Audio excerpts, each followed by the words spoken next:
Bom, pessoal, e no último vídeo do capítulo 2, eu vou falar das transformações adiabáticas reversíveis, ok?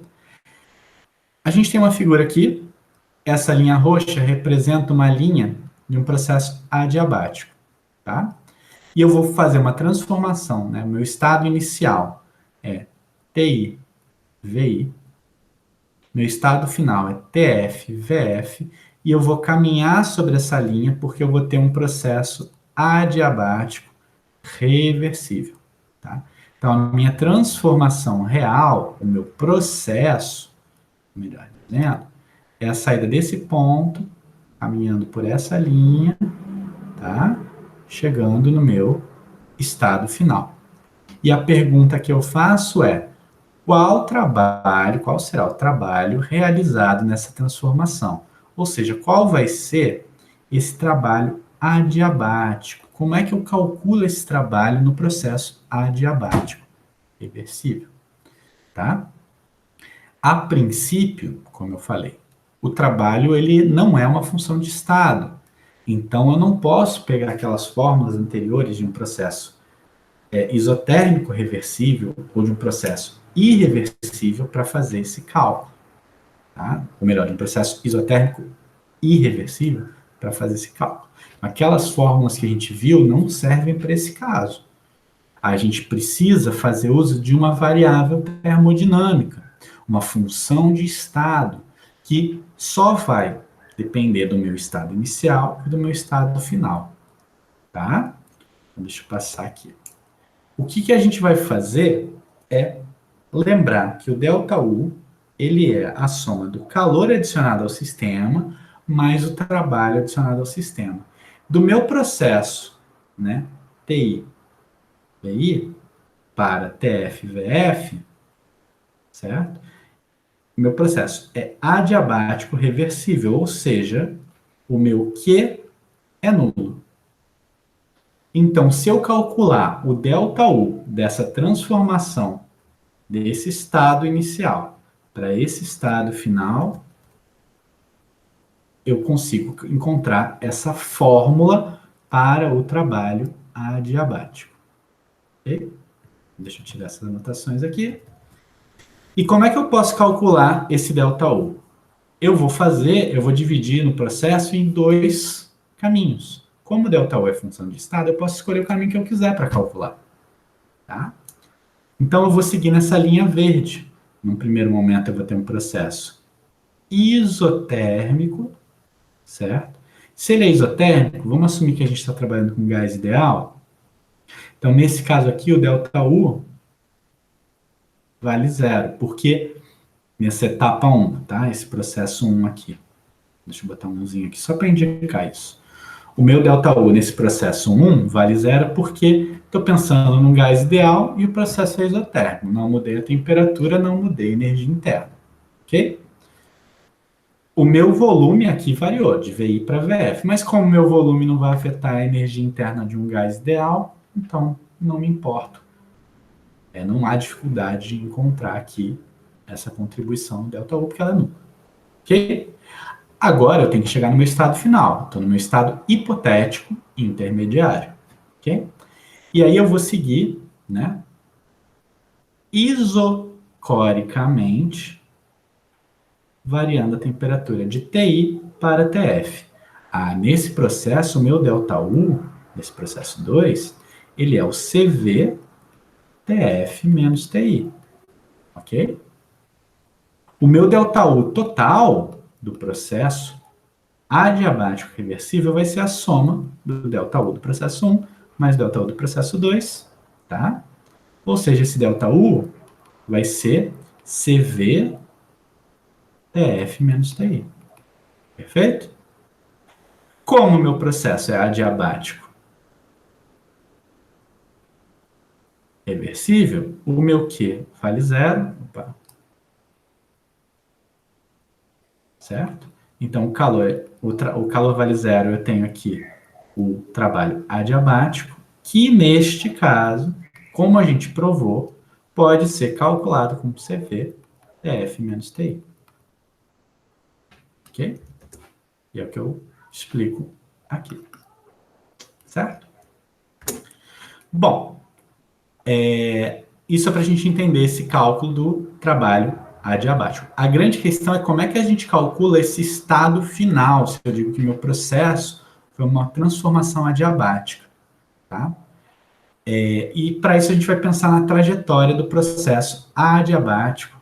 Vou enfatizar de novo, reversível. Se for irreversível, não vai ser assim, tá? Quando a gente pensa num processo inteiro, sem que ocorra uma temperatura, a gente diz que esse processo é isotérmico. E ele se passa exatamente por uma isoterma, certo? Por exemplo, a minha mudança aqui do VI para o VF se dá a temperatura. Se ela se der a temperatura constante, o que eu vou observar é que meu estado inicial é esse daqui, meu estado final é esse, só que a minha temperatura não muda, certo? A minha pressão vai cair. Né? A pressão vai cair nesse processo. E o meu processo, sendo isotérmico, pensando que a gente está falando de reversível, tá? A gente vai andar em cima da linha. A gente pode fazer coisas, pensar de forma similar, né? Um processo isobárico, um processo isocórico. Só que, e quando o processo é adiabático, reversível? Qual a trajetória que ele vai seguir? Bom, ele vai seguir uma linha chamada adiabata, certo? Se eu tenho uma transformação de VI para VF, certo? Para VF. Se o meu processo parte do mesmo estado inicial, mas ele se dá de forma isotérmica, eu chego nesse ponto aqui. Se ele se dá de forma adiabática, a minha pressão vai ser menor e a minha temperatura vai ser outra. Porque eu não vou caminhar mais sobre a isotermo, então eu mudei a temperatura. Ok? Num processo adiabático reversível, tanto a temperatura, quanto o volume, quanto a pressão vão mudar. Só que não livremente. Tá? Eu não vou mostrar para vocês aqui a dedução dessas fórmulas, que para deduzi-las a gente precisa entrar no capítulo 2. Mas a gente tem essas três formulinhas aqui, a 32, 33 e 34.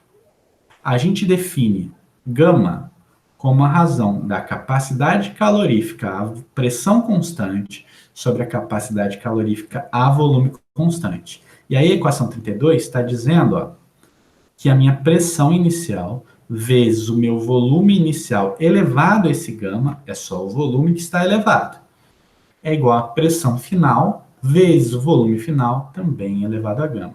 E essa fórmula é válida para uma transformação adiabática reversível. Ok? A mesma transformação adiabática reversível produz uma outra relação,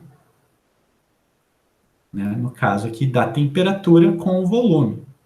A temperatura inicial vezes o volume inicial, só o volume aqui elevado a gama menos 1, tá? É igual à temperatura final vezes o volume final, só o volume aqui elevado a gama menos 1. Tá?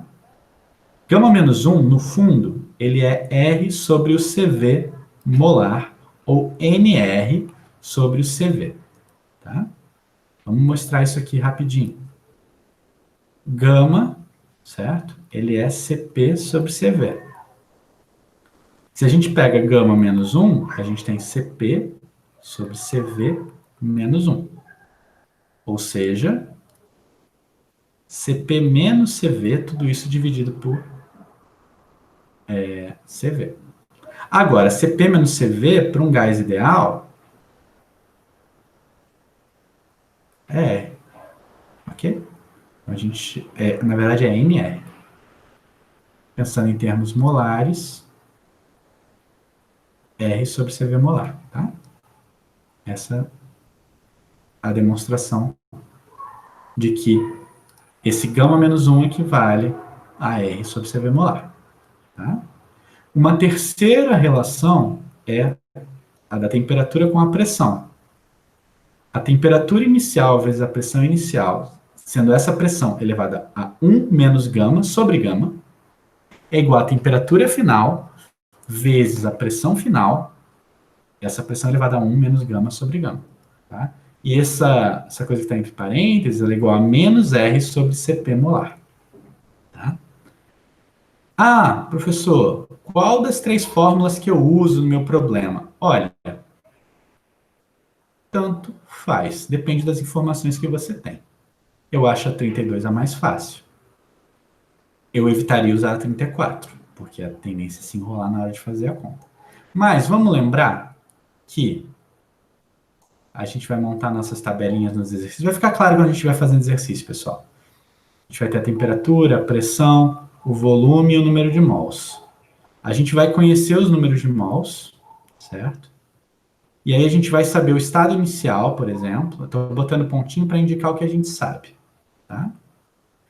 E aí, se a gente souber a pressão no estado final, a gente pode usar a fórmula 32 para calcular o volume, e com o volume, pressão e N, a gente calcula a temperatura por PV igual a nRT. Tá? O que eu estou querendo dizer? Olha, a gente vai usar essas fórmulas aqui no processo adiabático reversível, mas a gente não precisa usar as três, não. A gente escolhe uma de acordo com as informações que a gente tem para calcular, né, uma variável de estado que esteja faltando. Quando a gente tiver as três variáveis de estado, nesse caso aqui que eu estou representando com a bolinha, nessa linha final, P, V e N, eu calculo a outra variável como equação dos gases ideais, porque a gente vai trabalhar com gases ideais aqui. Tá? Aqui está uma tabelinha de CPs e CVs molares para alguns gases. E repara o seguinte, a gente tem gases monatômicos, tá? Diatômicos e poliatômicos. Vamos concentrar, lembra que eu tinha falado, vamos concentrar no monatômico e diatômico, pensando que naquela relação que eu falei no vídeo passado, CP para um, desculpa, CV para um CV molar para um gás monatômico é 3,5 GR, certo?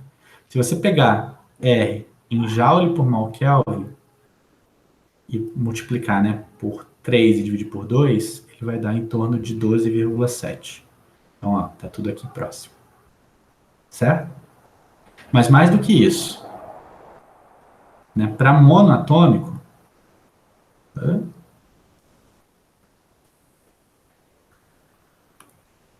o CV vale isso. Mas vamos lembrar que o CP, ele é o CP menos o CV molar, ele vale R, ou seja, o CP vai ser o R mais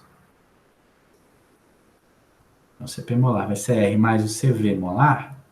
Isso indica que o nosso CP molar para um gás monoatômico, ele vai ser 5,5 GR, de modo que o gama, que é CP molar sobre CV molar, ou CP sobre CV, ele vai dar 5 terços, isso aqui é 1,67. Olha aqui, 1,67, mais ou menos. Ok? Para um dia atômico, deixa eu apagar aqui. Para um dia atômico, eu tinha dito, né, que o nosso CV era 5,5 GR. Dessa forma, o CP molar vai ser 7,5 GR. E quando eu dividir CP sobre CV, eu tenho 7 sobre 5. Aqui vai ser 1,4 para gases ideais diatômicos. Ok? Para poliatômicos, está aqui oscilando em torno de 1,3, mas isso não é exatamente garantido. Era isso que eu tinha para falar no vídeo de hoje, e com isso eu encerro os materiais do capítulo 2. Até a próxima.